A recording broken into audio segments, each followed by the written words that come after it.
Hey guys, Bristol Comic Book University and Dungeons & Dragons Frost Giant's Fury, issue number 3 of at least 4, but I'm hoping a lot more. This is, you know what, first I want to try something.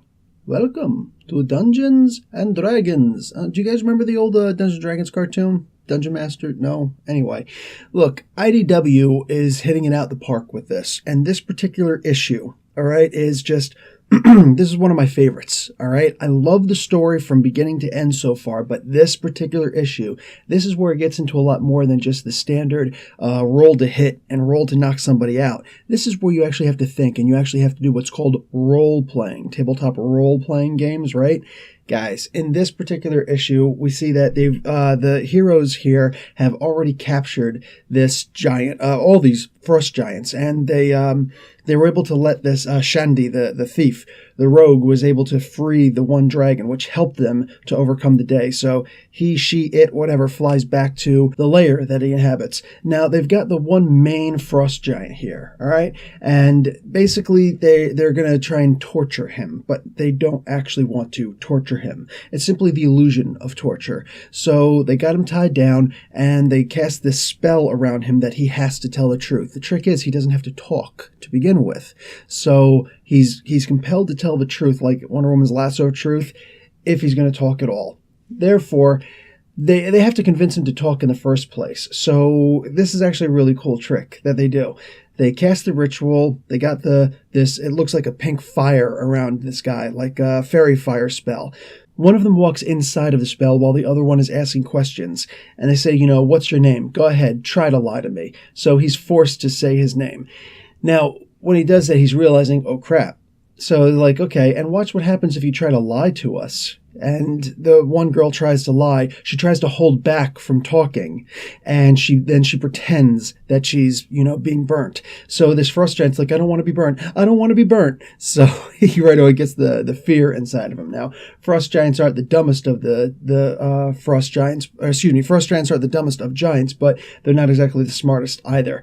So basically, he's freaked out. And he gives his name. He gives the name of Gritmort, who is the leader of the Frost Giants. This guy's just turns out the leader of this particular raiding party. This guy, Gritmort, actually wants to be the Jarl of the whole land, and he answers to a guy named Storvalt. So, like, this story is getting deeper. It gets deeper still. All right, the reason why they captured that dragon, the name of Lethanthe, the reason why they captured that frost dragon, that ice dragon, is because she, it, whatever, happens to own a dragon orb. Now, this is cool, and they actually call it the Orb of Dragonkind later on. Now, this harkens back to the Dragonlance days, Margaret Weiss and Tracy Hickman. And yeah, this is just some of the best fantasy books ever written, these Dragonlance books, especially that first trilogy, the first 2 trilogies, actually. So what happens is this dragon orb is able to summon and even control, if you get a good understanding of it, other dragons of the color, the chromatic color of that orb. So if this is a white dragon orb, then you can control all white dragons. That basically makes you an army, a one-man army if you want, because you can just summon a cloud of death full of ice dragons for white dragons to just start destroying everything on the ground. That's insane. That's crazy power. So that being the case, they get together, they have a quick conference with the village elders of Fireshear, and they say, okay, listen, we know a secret path up to the top, because these frost giants are now climbing to the top to try and get this egg from Lethanthe, the white dragon.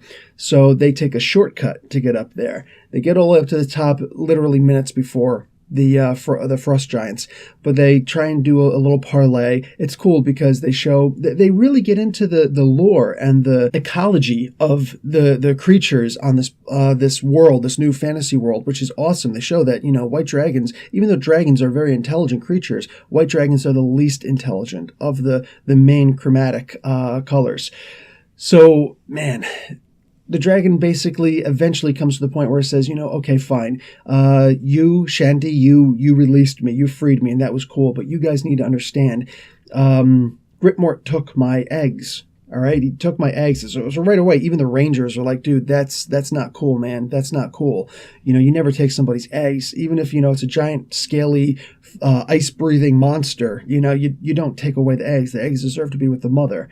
So therefore, I guess that technically makes this a female. Sorry. Anyway, so they say, listen, we're gonna help. So she says, here, take this treasure chest full of totally awesome weapons that will help you out to defeat these monsters, these frost giants. But the frost giants come in at exactly that moment. They don't get the chance to open up the chest. They don't get the chance to disseminate anything that's in there. Instead, they have to fight these guys. Well, turns out these guys already have this orb. So the main dude, Gritmort, walks up, touches the dragon. Her eyes turn red and says, cause a cave-in to leave these guys trapped in here. These heroes never stood a chance, and that's pretty much how any battle against a dragon is going to go. You're not going to have much of a chance. Also, an army of frost giants, and these guys are seriously outmatched, but they still have to do everything in their power to win. Desert Dragons doesn't have to be roll to hit and, that's how you kill. You got to think. And those are the best games to me. But this also depends on your dungeon master, right? Guys, I'm going to go on a limb here and say this comic is worth easily an A-. Easily. This was just, if the earlier comics had a little bit more ecology in them also, I would have just gone on a limb here and just given an even higher grade. But this is just such a fun comic to read, especially if you're a Dungeons & Dragons fan. I think that just reading this will give you all sorts of adventure ideas if you're a dungeon master, or even player character ideas, because there's so much inside here. And even though I say it in all my podcasts, you guys should be checking out nerdarchy.com and Nerdarchy on YouTube also. It's a Dungeons & Dragons comic. I gotta mention Nerdarchy. Anyway, guys, Professor Bill, Comic Book University, class dismissed.